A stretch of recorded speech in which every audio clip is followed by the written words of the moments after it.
Nakuha ko kasi yung report kaninang madaling araw dito sa Amerika.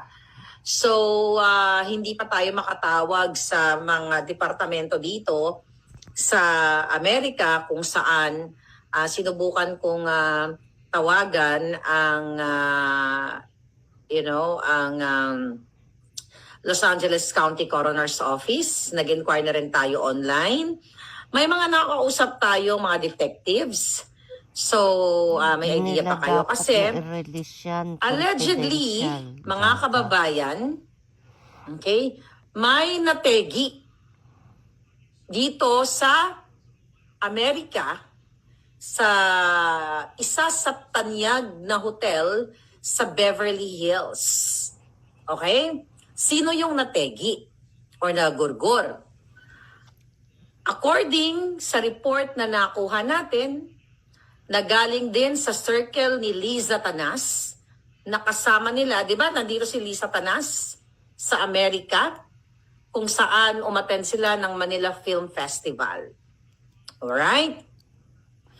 So mga kababayan, meron daw silang kasama, di ko lang alam kung na-report na ito, baka huli na ako, I'm not sure, kasi kare-receive ko lang ng information ng madaling araw. So naghanap ako, may mga kinontak tayo to verify the information. So bago ako mag-vlog, medyo na-delay tayo, tinatawagan ko pa yung isang departamento dito, isa sa authorities, kasi gusto kong i-confirm kung talaga bang may namatay o nagurgur na kasama ni Liza Tanas. Although nakakuha tayo ng case number, mga palangga, sa namatay at natagpuan nga ito sa isa sa mga tanyag na hotel dito sa Beverly Hills. So dahil hindi pa kompleto yung report natin, gusto ko lang i-inform sa inyo na napakamahalagang malaman ng sambayan ng Pilipino na kung ito ay totoo na ang kasama ni Liza Tanas doon sa kanyang mga event ay namatay dahil sa overdose ng pulburon. Mga palangga, ano ko lang itong information dito. Gaga. Okay? Kasi mga pagkababayan, hindi ito dito sa Amerika basta ay cover up ang pagkamatay ng isang tao, lalo na kung ito ay kaduda-duda. So napag-alaman ko sa aking informante na itong kasama ni Liza Tanas at kasama ng mga politiko, di ba? Di ba nakita nyo, pinost ko sila Jingay, sila Chis Escudero, at ang iba pang, ang dami nila ng mga politiko at mga artista.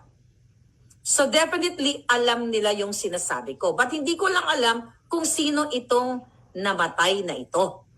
Bata pa. Matanda pa ako actually.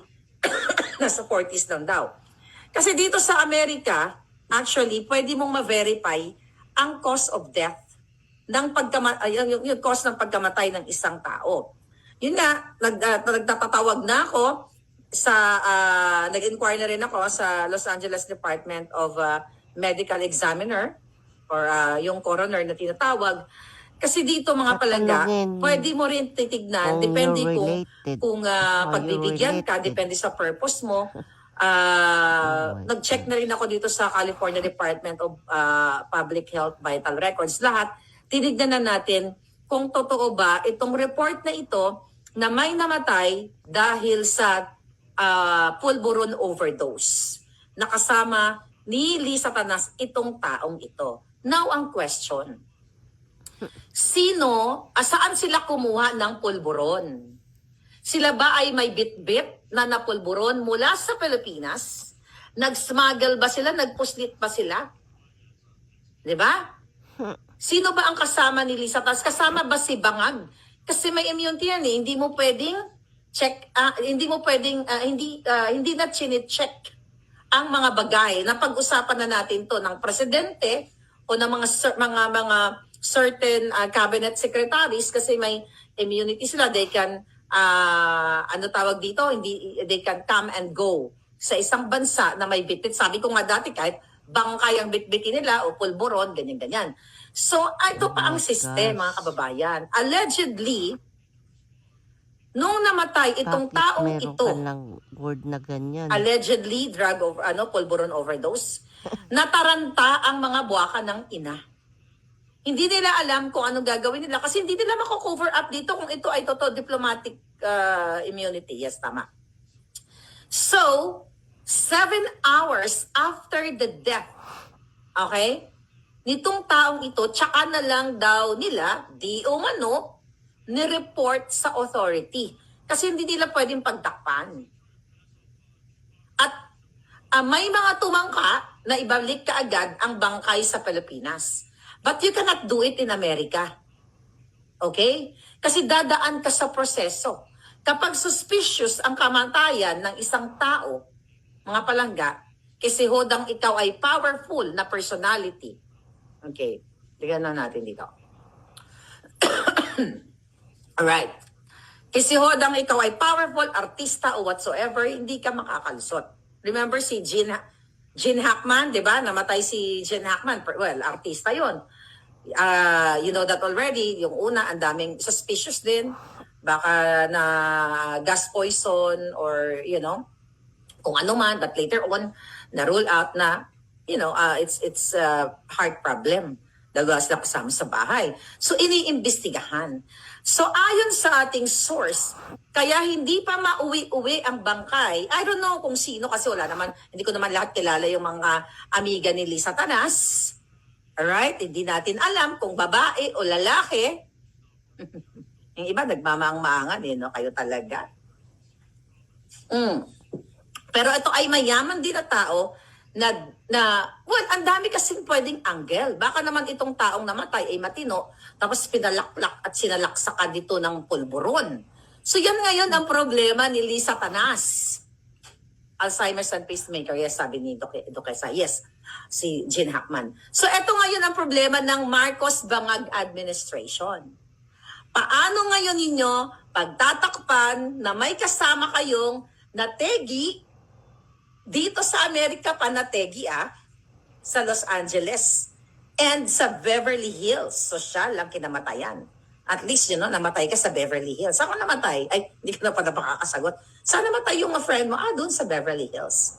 So, ang question dito, mga kababayan, kung ito ay may katotohanan, I think totoo na may nategi, no? Kung ito ay allegedly 7 hours ni report, ang kanyang kamatayan, may mga titignan na anggulo ang authority. Pwedeng nag-obstruction of justice. Di ba? What you call it? Tampering, pagtatakpan mo, baka gusto nilang sabihin, inatake sa puso. For sure, baka yun kung sa Pilipinas kasi, pwede nilang palabasin na inatake sa puso o na ganito na ganyan kasi nababayaran lahat ng kapulisan. Pero dito sa Amerika, mga palangga, hindi mo pwedeng harangan o hindi mo pwedeng i-cover up yung pagkamatay ng isang tao. Kasi mananagot ka. Kaya I hope managot si Lisa Tanas dito dahil kasama niya ito. According to our report. Kasi magkakaroon, kaya hindi pa na-release ang bangkay, ayon sa aking informante, nagdududa na may foul play. Kasi nga, bakit 7 hours after lang nila ito inireport? Itong pagkamatay ng taong ito. Ngayon, mga palangga, okay? So kung ganito ang kanilang ginawa na pinagtakpan nila, yung mga nakapaligid, whether artista, si Lisa Tanas, o kung sino man ang mga kasama nila, mga politiko, lahat yun iimbestigahan. Kung sino ang kasama ng taong ito nung namatay siya, bago siya namatay. Dito talagang, kaya yari kayo mga putang, mga buwaka ng ina ninyo, mga addictos kayo. Baka kasama pa si Bangag dito, hindi natin alam, nagsekreto lang eh. Hindi in-announce ang kanilang, yung pagpunta dito, hindi natin alam, baka tumitira sila. O, diba? Sana namatay na lahat ng mga buwaka ng ina, no? Sige na, magdurog na kayo. Ubusin nyo na yung pulburon. Magpakasasa kayo, Bangag. Para, dapat na si Bangag na yung naturva dito, di ba? hinahabol talaga ng karma, sabi ni Dalia Munro. So ngayon, mga palangga, okay?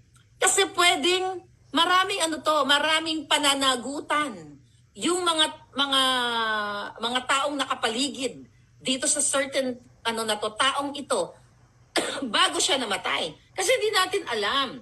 Baka nga mamaya inosente, maraming anggulo. Baka mamaya napraning si Lisa Tanas, o laklakin mo tong pulburo na ito. Salaksakin mo to kasi ang daming angle. Ang daming angle kaya hindi ma-release ang bangkay nitong taong ito, mga palangga, dahil nga sa ganitong klaseng circumstansya. Mga kababayan. Right? Actually, nakabuo na ako ng may in-email na rin ako, pero na lang muna to. Secret na lang ba muna ito kasi baka maharang na mga jutang Genemes. Kasi dito talagang pwede kang dito talaga sa Amerika, marami kang pwedeng tawagan ng mga numbers na talagang pakikinggan ka kasi concerned ka eh. So na-report ko kanina, may tumawag lang ako, sabi ko may certain na namatay na taong ito. Sabi ko allegedly dito sa area na to. Ayun, wag na muna natin pangalanan ng ang hotel. Basta na sa Beverly Hills area. Itong namatay dito na ganito, sabi ko allegedly kasama itong mga jutang engineer ito. At yun nga, yung nag-report sa akin doon din isa din sa mga kasamahan nila. Di ba? So ang pinakatanong natin ngayon, mga kababayan, sino itong namatay na ito? At kapag ito ay inulat, dapat cause of death, number 1. Pag namatay ang isang tao, hindi ka lang pwedeng ipagdasal natin, kaluluoy, naku, bigyan nyo kami ng privacy, that's okay. Pero if you are, let's say for example, kung ito ay ipapublicize mo, dahil syempre, alam mo na, yung mga tanyag, yung mga yaman-yamanan, na ipapublish talaga yung kanilang mga kamatayan. Pero, kapag nagbabalita ka, cause of death, place of death, time of death. Diba? Hindi ka pwedeng namatay siya. Na ikikiphanging mo, magbabalita ka na hindi mo alam. But pwede naman yung, namatay si Gene Hackman, okay, doon sa ano ba siya, Texas, no? Is it in Texas?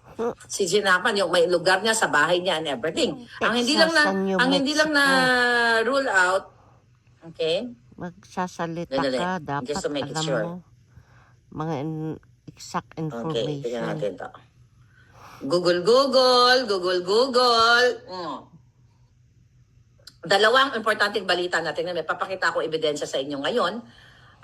In short, karma, sabi ni New Mexico pala, not Texas. Sa Santa Fe, New Mexico. Okay, tamo. Eto, artista. Yes, Adele. So, artista, namatay siya sa New Mexico. Yung cause of death yan, na-delayed kasi inimbestigahan. Then, yung time, na-estimate na and everything. Pero itong ganitong pangyayari sa pinag-uusapan nating tao, dapat kapag ito ay inulat, kasabihin mo kung saan siya namatay. Saang area, saang lugar. Sa Beverly Hills ba? Sa Koreatown ba? Sa Santa Monica ba? Sa Pacific Palisades ba? Sa Cerritos ba? Hindi mo pwedeng broad namatay sa Amerika. Which part? Tangin ang laki ng Amerika. 50 states. Di ba? Baka maging 51 states pa kayo. Alright? So, eto yung nakaano sa atin na impormasyon. Ang question ngayon dito, may mananagot ba sa pagkamatay nitong taong ito? At ang pinakamatinding tanong, saan sila kumuha ng pulburon? Kasi kung namatay siya, dahil kung ito ay ma-confirm ng coroner's office dito sa Los Angeles na siya ay nagurgur because of the pulburon, definitely bawal yun, illegal substance yun, iimbestigahan ngayon yung kanyang mga taong nakapaligid siya o yung bago siya namatay. Di ba ganon? Ganon ang pag-iimbestiga. Actually, universal approach yan. Sa Pilipinas, hindi lang yan nangyayari Kasi ang mga buwaka ng ina, tapal ng tapal, huwag mo nang ilabas yan, sabihin mo na lang, nadulas, or sabihin mo na lang, inatake sa puso. But not in Los Angeles, not in America, darling. Kasi iimbestigahan lahat ang nangyari. I'll tell you a story. May friend ako, okay? Bagong-bago pa lang siya dito sa Amerika. Okay? Nurse din siya ng bonggang-bongga. So, nung bago pa lang siya dito sa Amerika, mga palangga, ipinasok ko siya ng one-on-one caregiving job dito sa pasyente ko. Nangyari ito in mga 2009. Okay? 2009. So, yung pasyente niya, namatay. Pero matanda na yon. I just forgot kung bigla na ba tumigil yung kanyang paghinga. 90-something na. 96. So, ang ginawa nitong friend ko, shoutout sa friend ko, alam ko nanonood yan, okay? Ang ginawa niya, actually tinawagan niya ako, sabi niya, Claire, namatay na si Lolo, ganito, ganyan, ganon. Sabi ko, di tumawag ka, tawagan mo yung family, kasi first, family, ganyan. Tapos ang ginawa nitong friend ko, kasi,